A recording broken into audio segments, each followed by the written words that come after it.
Bom, para os extraterrestres e para os espaciais, eles dizem que o cosmo, a totalidade, que nós vamos representar aqui por uma linha qualquer assim, a criação ocorre no seio do Criador. O Criador é tudo, mais além do que a própria criação. Aqui está tudo que existe. Né? Esse grande vazio aqui, eles chamam de AOE, que quer dizer o grande coração. Né?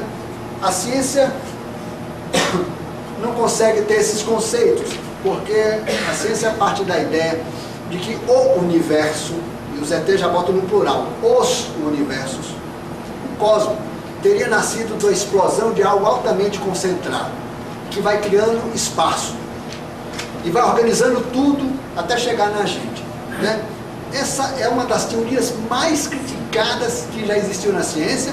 Como não aparece nenhuma outra melhor, apesar das tentativas, continua de alguma forma valendo.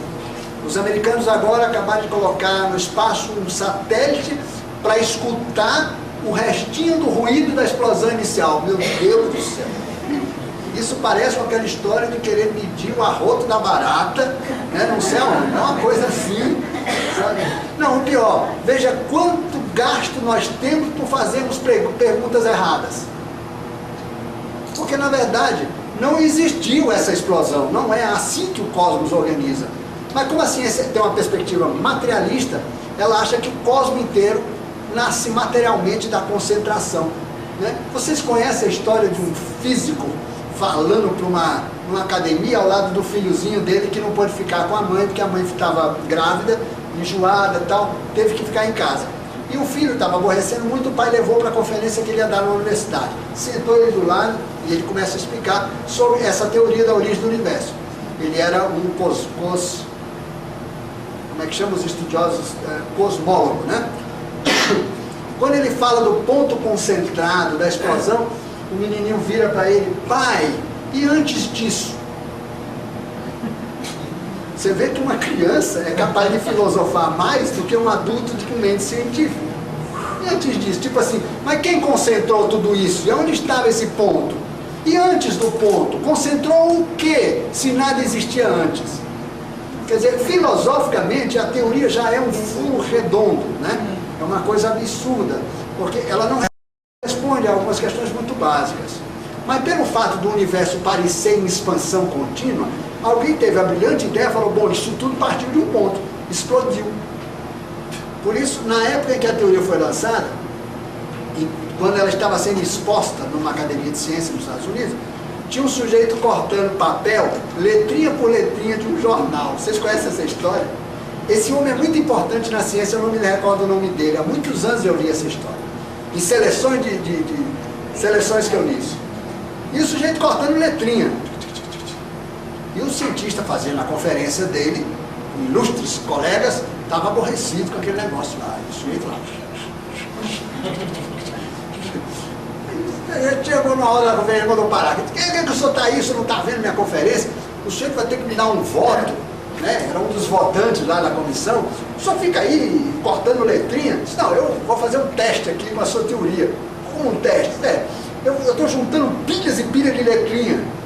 Eu vou jogar tudo para cima e ver se isso ao cair, né, isso resulta em alguma ordem. Se pinta algum poema. Foi o que ele falou.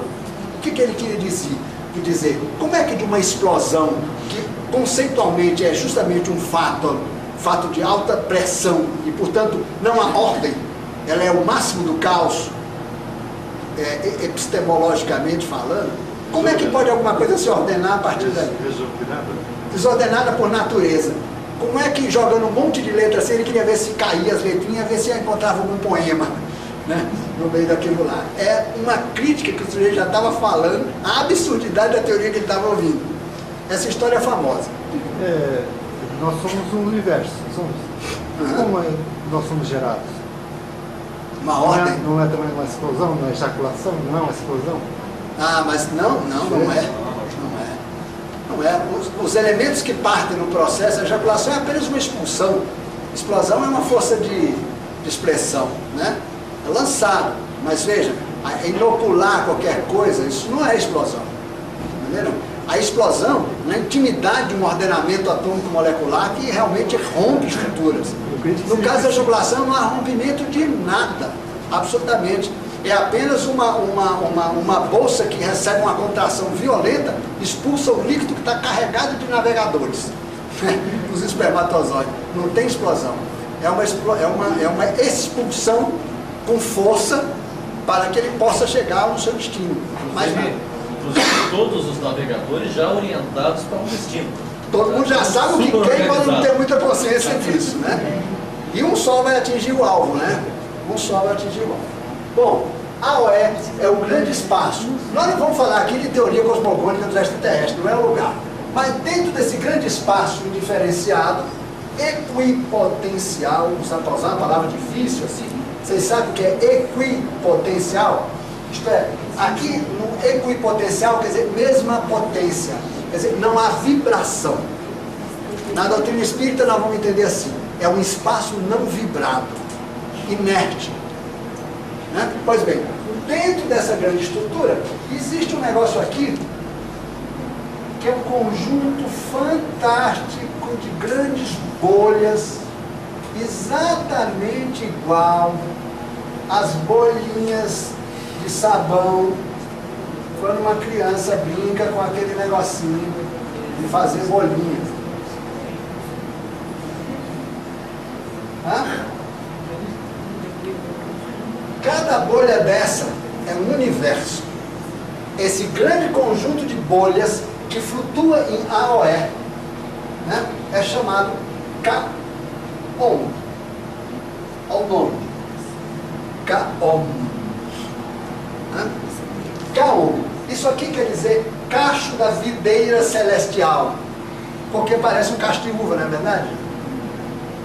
Cada universo desse é exatamente como uma bolha de sabão. Aliás, existe um cientista que já está desenvolvendo uma teoria de muitos universos como bolhas de sabão. Tem uma capa de revista da Nature e outra da Time que apresenta esse modelo de bolha de sabão flutuando no céu azul. A coisa não é bem assim, mas olha, cada bolha dessa aqui eu vou desenhar aqui do lado maior.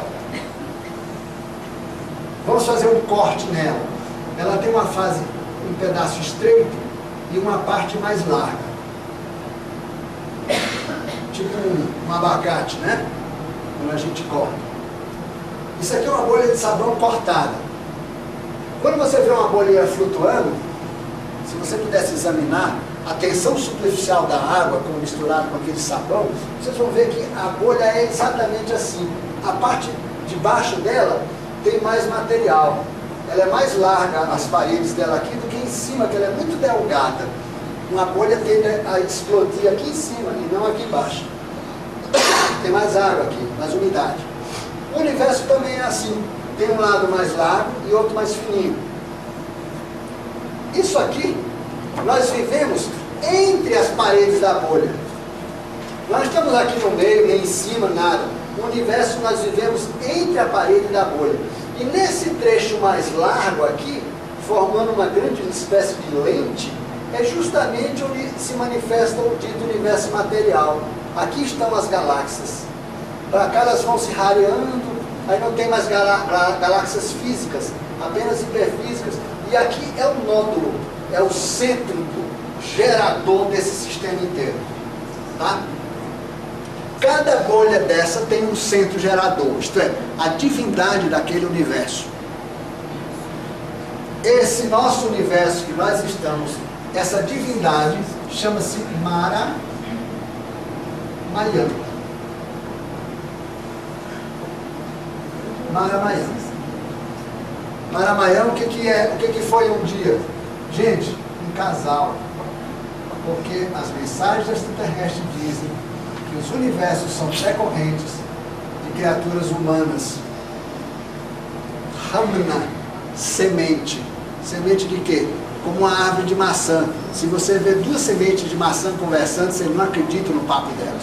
Uma que é uma semente iniciada, chega para outra e fala, um dia serás árvore. Aí o outro, quá, quá, quá, quá, quá. Né? Como eu, ridiculamente pequeno, Não chego a ser do tamanho de uma célula da raiz da árvore de onde eu vim. Pois é, né? Tem sementes de árvores gigantescas que são do tamanho de 1 milímetro e dão árvores gigantescas. Pois cada criatura humana, um dia, ao chegar lá em cima novamente, poderá optar por transformar-se numa nova bolha. Ou não, porque ele pode se fundir com aquele foco original, aí ele vai apenas transferir para o seu universo de origem as qualidades que ele conquistou, as especificidades dele, enriquecendo a obra da onde ele veio. Significaria você pegar uma semente de uma árvore e você fazer adubo para a própria árvore, né? Você vai emprestar qualidades genéticas para a árvore da onde você veio, sem, no entanto, gerar uma nova árvore. Ou você poderá fazer uma sociedade lá em cima e gerar uma outra onda evolucional dentro do mesmo universo. E a terceira alternativa, que muito pouca gente tem condições de chegar, talvez 0,1 a menos 650 mil, sei lá, uma fração irrisória de pessoas, de casais, chegam lá em cima, bate um papo com um casal raiz original e fala: olha, eu vou criar um novo universo, tchau e benção, vá com Deus. Muito pouca gente tem condição de chegar lá com essa potência e com discernimento para dar origem a um novo universo. Mas, tanto é que tem muita gente que chegou, que Kaon, todos esses universos decorrem de casais, e os ETs usam a expressão incontáveis para dizer quantos são os universos de Kaon. Há aqui um universo central, o primeiro deles, o único que não nasceu de um casal. A gente não vai estudar isso aqui, né? O primeiro dele chama-se Dharma. Dharma. Primeiro dos universos. É aonde está o centro gerador de tudo, inclusive de AOE. Esse grande sistema começa num pontinho aqui, ó. Eu vou botar até noutra cor. Ah, não tem o vermelhinho. Aqui, ó, nesse pontinho inicial, o pontinho que organizou Dharma, é daqui que tudo se desenvolveu. Esse aqui é o famoso olho de Horus, né? É o alfa ômega cósmico. Tudo vem e continuamente retorna para esse ponto que é onipresente.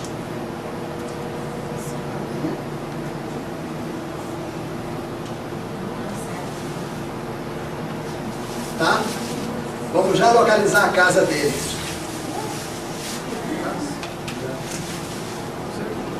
Eu sei que é mais educado eu tomar no copo, gente, mas dá licença. Está dentro da normalidade já. Já caí na normalidade. Bom, garganta da seca. Cada um dessas bolhas é uma coisa assim. Tem o seu casal raiz. Todos os primeiros humanos vieram de onde? Todos os primeiros humanos foram humanos de Dharma. Ao chegarem a evoluir ao seu ponto, muitos deles deram origem a outras bolhas. E todas essas bolhas são interconectadas, interpenetradas. Exatamente como quando você sopra. Você vê como tudo, os cientistas precisavam trabalhar mais com analogias, né? Qualquer cientista inteligente, ao ver uma criança, pobre coitadinha, fazendo no bolinha de sabão, ia sacar uma teoria cosmogônica incrível. É uma capacidade de observação que poucos têm. Mas aquele monte de bolinha que forma, se você botar isso para flutuar, eu já vi aqui na Praça 15 um monte de bolha flutuando. Você olha K1 aí, a vista de todo mundo e ninguém enxerga, né? K1 é isso, um conjunto de bolhas. E dentro há uma bolha inicial, que deu origem a tudo. Dali nasceram os primeiros humanos, ditos primogênitos. É aqui na Bíblia chama de primogênitos. E que depois, chegando aqui na evolução, começaram a dar origem a outros universos, até chegar a um número muito grande, incontáveis, formando esse grande sistema chamado K1. Dizem os ETs que há um agrupamento de universos que se descolou desse conjunto e forma um outro pequeno conjuntinho de universos aqui, sem conexão com aquele. Nenhuma nave extraterrestre pode viajar de qualquer desses universos para cá, porque esse espaço daqui para cá não é vibrado. Não existe uma entidade raiz vibrando. Portanto, é um espaço, se alguma nave entrasse, ficava tudo gelado. Nada aqui vibra, não há movimento. O suceder dos acontecimentos depende da excentricidade do sistema, isto é, da vibração dele, senão nada se move. Então não há viagens daqui para cá. Um dia esse conjunto aqui vai voltar para cá e abalroar-se com esses aqui, novamente se interpenetrando. As naves físicas só viajam aqui, gente, ó, no universo físico. Se elas tentarem passar essa barreira aqui, não vai. Não há como. Os campos não permitem, elas fazem curvas entre, sabe, não há como entrar para lá. E como é que se viaja o cosmos? Porque aqui tem um outro universo, cujo casal, por exemplo, está aqui. Aqui, olha a parte mais densa dele, onde está. E aqui, ó, uma área em comum. Percebe como é que as bolhas se conectam? Exatamente como bolinhas de sabão. Elas têm área em comum. Quando os universos estão se aproximando, esses quadrantes são chamados de maens. Quando os universos estão se desconectando, esses quadrantes são chamados de vaens. Regiões que estão partindo, regiões que estão chegando. O universo só se interpenetra porque eles têm mesma sintonia vibratória. Então, o encontro de duas bolhas é o quê? É um abraço entre dois casais, se cumprimentando numa festa cósmica. Por isso que quando falam dos universos, os ETs usam poemas, se referindo ao encontro de pessoas. Eu demorei quase 10 anos para descobrir que aqueles poemas não eram de amor. Estavam se referindo ao encontro entre universos. Da mesma forma que nós humanos achamos mais ou menos simpático as pessoas, mais ou menos frias, mais ou menos aconchegantes, mais ou menos amorosas. Pessoas são mais científicas, outras são mais no campo da poesia, da música, mais artista. Gente, os universos têm a mesma estrutura. Então aqui dentro de K1 existem universos muito científicos, frios, e existem universos muito poéticos, artísticos. Quer dizer, os casais que deram origem mantêm e transferem para o universo decorrente deles características dominantes de seu processo evolutivo. Isso é incrível. Então, quando esse conjunto daqui um dia se separou de K1, olha aqui, um grupo de aventureiros, pode ter certeza. Aqui só tem mochileiro trilheiro. Turma que um dia falou, gente, vamos ver o que é ficar fora do grande esquema. Olha aqui, essa turma aqui é a turma da mesmice, né? Tem um pessoal aventurando-se a outra coisa aqui. Não se sabe por quê. Um dia se sabe que eles vão voltar, mas certamente estarão notícias interessantes do que é viver sem estar conectado com a mamãe e o papai, né? Isto é, sem o contato direto com o Daraná, porque isso aqui é uma aventura de casais fora de casa. Compreende isso? Bom, até agora eu não falei nada da casa de Jesus, né? Pois bem, bem por aqui assim, existe um universo que, conectado pelo lado de cá, ele aglutina 8 universos por interseção. Assim, 8. Ele, 9. E do lado de cá, ele tem mais 3. Compõe o total de 12 universos, né? Uma coincidência de número. 12 universos. Todos esses universos, o que eles têm em comum entre eles? Esse universo aqui, ponte. O universozinho, ó, ele liga esses 3 pendurados aqui ao sistema de K1 inteiro. Tipo, segura ali, segura aqui, né? Do lado de Caon, ele aglutina 8, que por sua vez estão conectados com outros, né? Mas ele intercepta 8 campos vibratórios, de 8 casais distintos.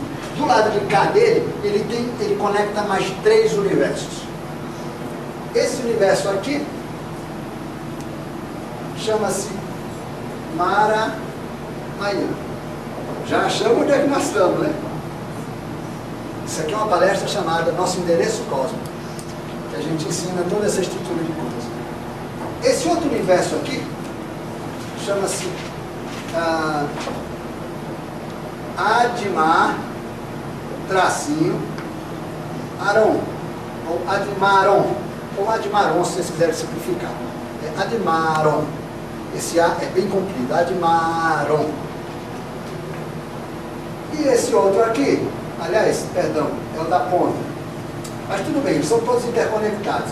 E esse outro aqui chama-se Kaamar. Olha quanto nome, né? Kaamar.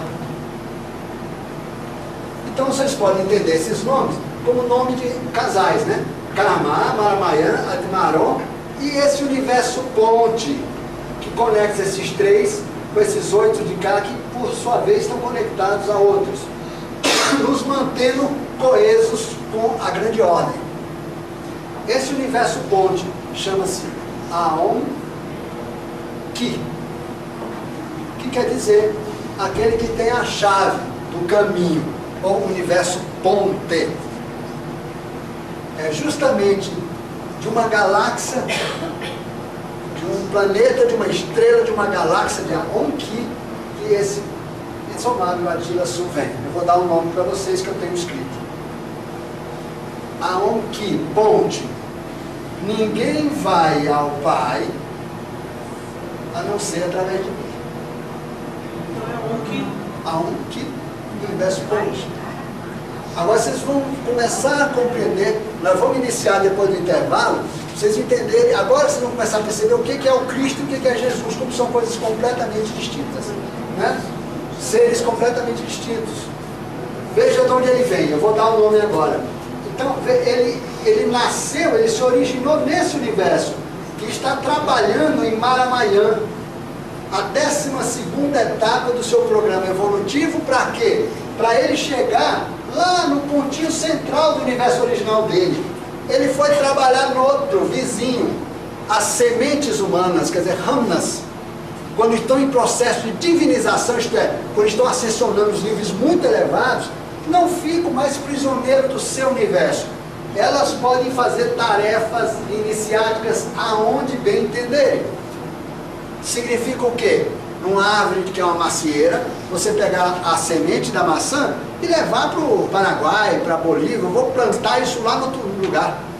Porque as sementes são sementes. E não vai nascer um pé de milho lá, pode ter certeza. Né? Pois não.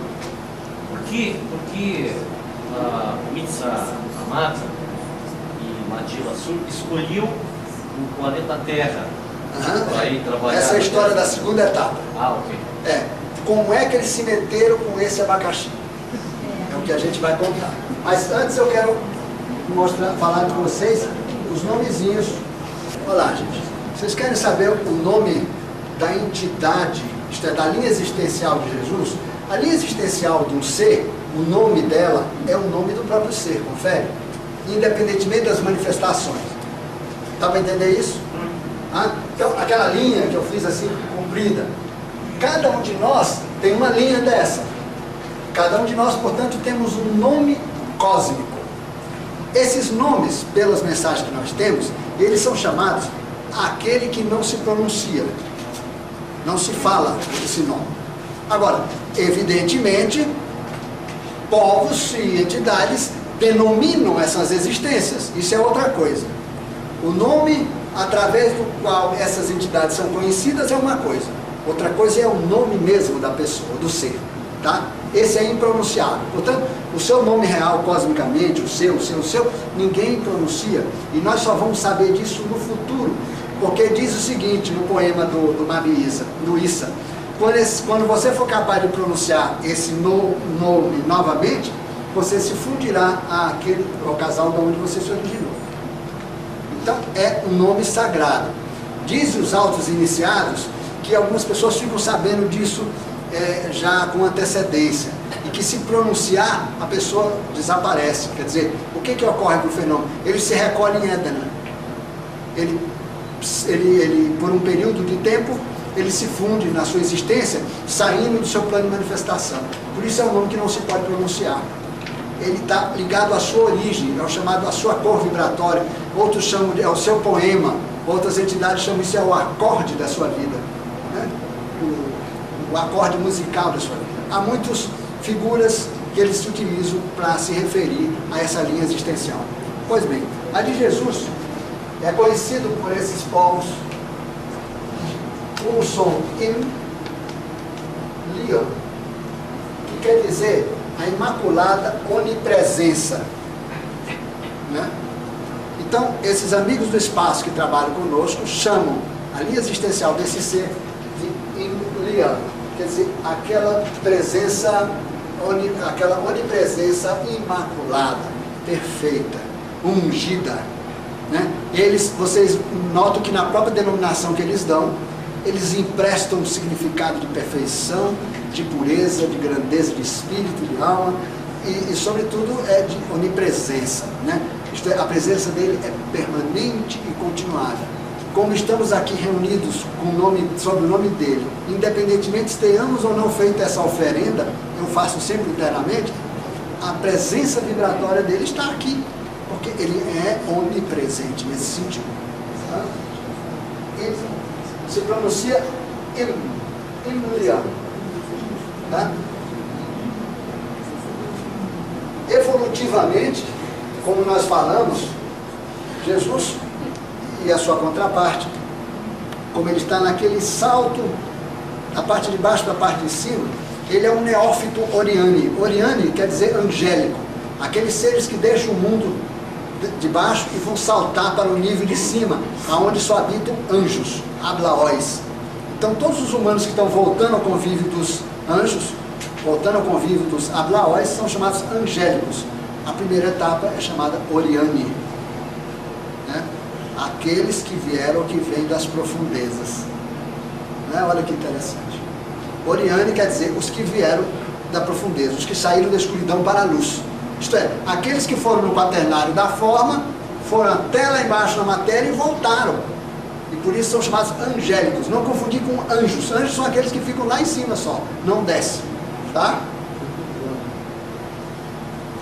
Que se encontra, é uma etapa iniciática cosmicamente denominada Isayala. Isayala é o nome daquele quadradinho que a gente desenhou, aquele ponto de salto.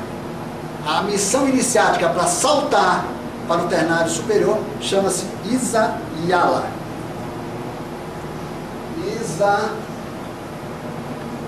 Isayala, assim, ala. Pode ter ou não um H aqui. Como é que eu boto? Não, eu não boto H. Isayala, assim, tá? Que quer dizer em trânsito harmônico para a real identidade. É a melhor tradução que eu arrumei. Em trânsito harmônico, isto é, está tendo um salto iniciático para a sua real identidade. É como se, enquanto a gente não der aquele salto, gente, no fundo, a gente ainda não sabe quem nós somos. Aí que passa pelas 12 tarefas? Ele está passando pelas 12 tarefas para dar esse salto. Ele está na última delas, a 12ª.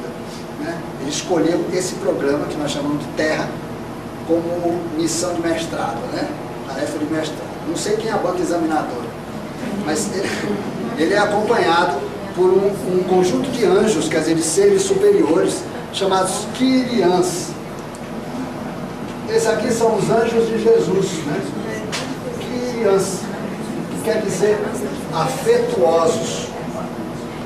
Afetuosos. Não se mostram, evidentemente, são da proteção da linha existencial deles. São aqueles anjos da escala superior que estão apoiando. A banca não é a banca examinadora, mas são os caras que estão vendo se ele está fazendo direitinho. Estão protegendo ele para que ele possa dar esse salto. Tá? E não existem outros em Mitzamah. Está assim de mestre. Aqui na Terra que está fazendo isso e não aparece. Tem mestrado, doutorado. E por que ele só apareceu e os outros Não, outros também aparecem, mas nenhum tem a ordem de grandeza dele, né?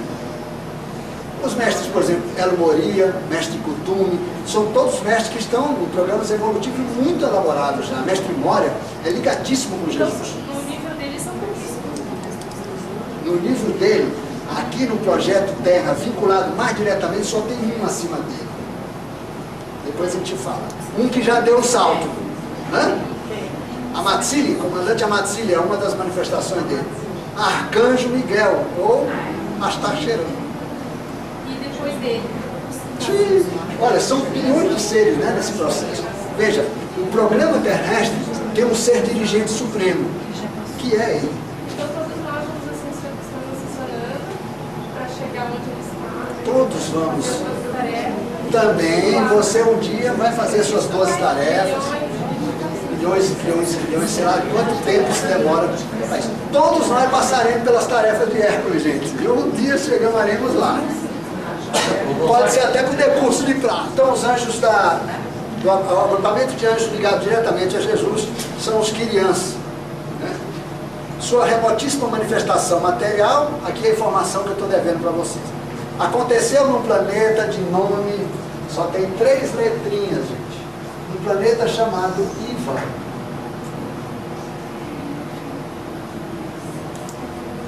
De uma estrela com o nome Tsi. Olha o nome. T-S-S-I-H. Palavra que quer dizer terceiro. Terceiro. Terceira casa, terceira órbita, né? Como a Terra, né? Na verdade, a Terra é a quarta, porque a ciência não sabe o outro. Planeta Iva, de uma estrela chamada Dassi, ou Tsi, da galáxia de nome, a galáxia é um nome complicado, Marabadja. Marabadja.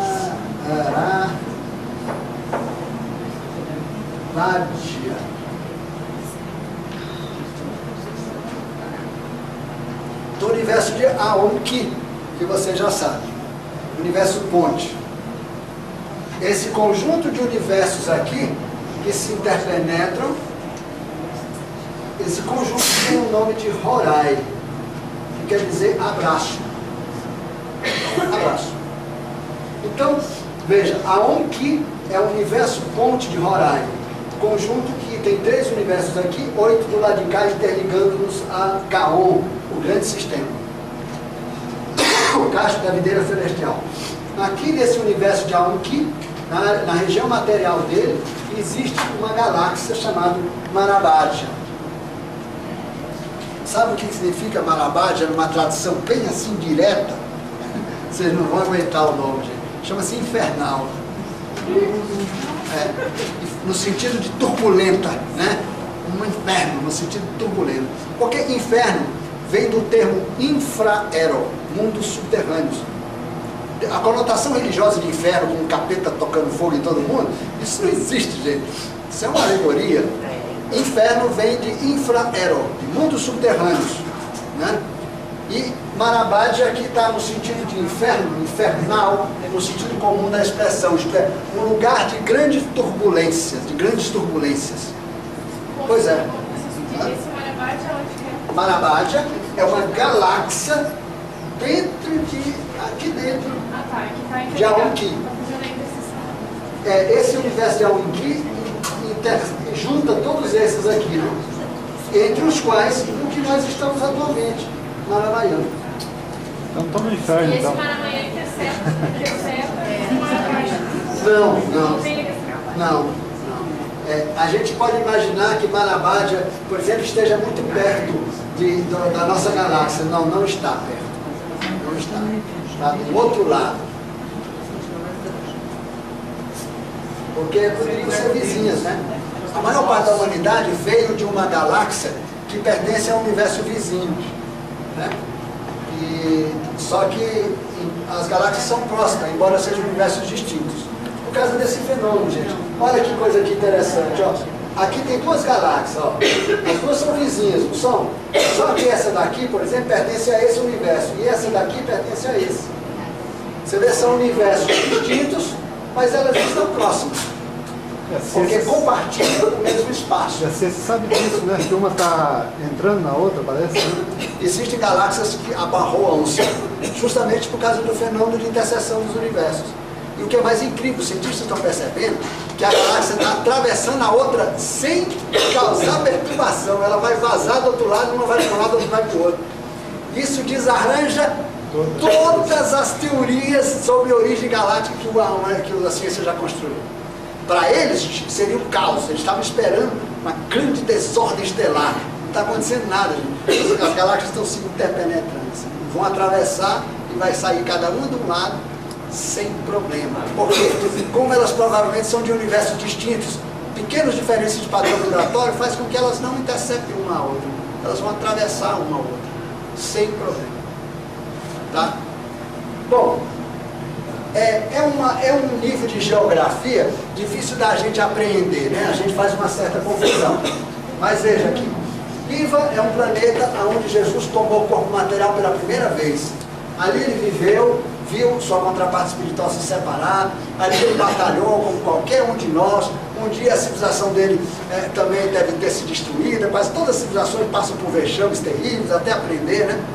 Ali ele encontrou a chama gêmea dele, ali ele viveu como qualquer humano vive no universo. Também olhou as estrelas, um dia ele também teve os seus mestres, ele lutou, ele foi para diante, etc, etc, etc. Um dia ele saiu do seu sistema, ele saiu até mesmo do universo dele, né, gente? Porque ele se tornou um espacial, ele deixou o mundo da matéria há muito tempo. A sua linha existencial de Aonki, ele está indo em direção à divindade dele aqui, do universo dele. Uma vez conseguido chegar lá, o que ele pode fazer? Ele pode dar origem a um outro universo. Poderemos ter um universo chamado Imlian. Imlian o que é? É Itza Omab mais Matila Su, um casal que chegou lá em cima, resolveu abdicar da individualidade e transformar-se num novo universo. Terá o nome da linha existencial dele, né? Que é Imlian. Não é esse o nome dele, esse é o nome dado pelos ETs, né? Não é o nome real. Mas no dia que ele pronunciar esse nome, ele faz um novo universo. Isso equivale ao faça-se a luz. Faça-se a luz é dar origem a um novo universo. Como Daramar. Hã? Como Daramar. Como Daramar, como Maramar. Daramar, como Admarô, Maramar, todos esses são casais. O único que não foi originário de um casal foi o primeiro, Daramar. Esse não. Esse nasceu de um ponto inicial, né? Alfa ômega do sistema todo. É o único que não é originário de casal. É o primeiro dos universos, né?